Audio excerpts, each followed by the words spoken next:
اس سال کتنے پاکستانیوں نے امیگریٹ کیا پاکستان سے؟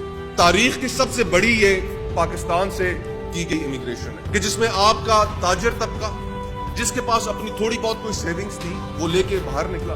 آپ کے ملک سے ڈاکٹرز، انجینئرز، وکیل، اکاؤنٹنٹس، سارے پروفیشنلز اس ملک سے نکلے. جس کو گاڑی چلانی آتی ہے، جو لیبر کا کام کرنا جانتا ہے، وہ بھی نکلا. اور وہ ہزارہ بچی ہماری بہن جس نے بڑے فخر سے وہ سبز رنگ کا کوٹ اور اس سبز رنگ کے کوٹ کے اوپر اس نے پاکستان کی ہاکی کی اور فٹ بال کی نیشنل ٹیم ہونے کا جو حصہ وہ رہی. آپ دیکھیں تو صحیح آپ کا ملک کس مقام پر پہنچ گیا ہے کہ وہ ہماری بہن، وہ ہماری بچی کس جگہ اس نے اٹلی کے ساحل پر ڈوب کر اپنی جان دی. کیوں؟ وہ کس چیز سے جا رہی تھی؟ وہ کیوں جا رہی تھی؟ اس کو نہیں جانا چاہیے تھا.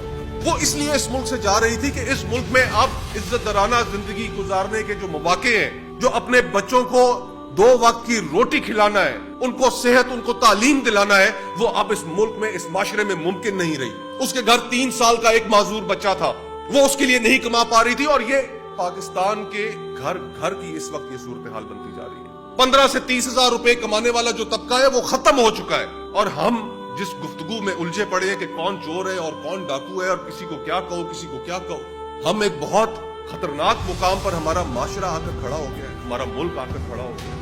جب تک ہم اس سیاسی بحران کو ٹھیک نہیں کریں گے، یہ معاشی بحران سے ہم جان نہیں چھڑا سکتے. اور ہماری اسٹیبلشمنٹ جنہوں نے پچھلے 10 سالوں میں ہماری نظروں کے سامنے اس ملک کے اندر اپنے اوور سائزڈ رول کی وجہ سے جس طریقے سے اس ملک کی سیاست کو آج اس مقام پر پہنچایا ہے، ہم نے اپنی نظروں کے سامنے دیکھا. سیاسی جماعتیں، اس ملک کے سٹیک ہولڈرز، ہم سب مل کے یہ ایک آواز بنے اور ان کی توجہ اس جانب دلائیں کہ اب بہت ہو چکا.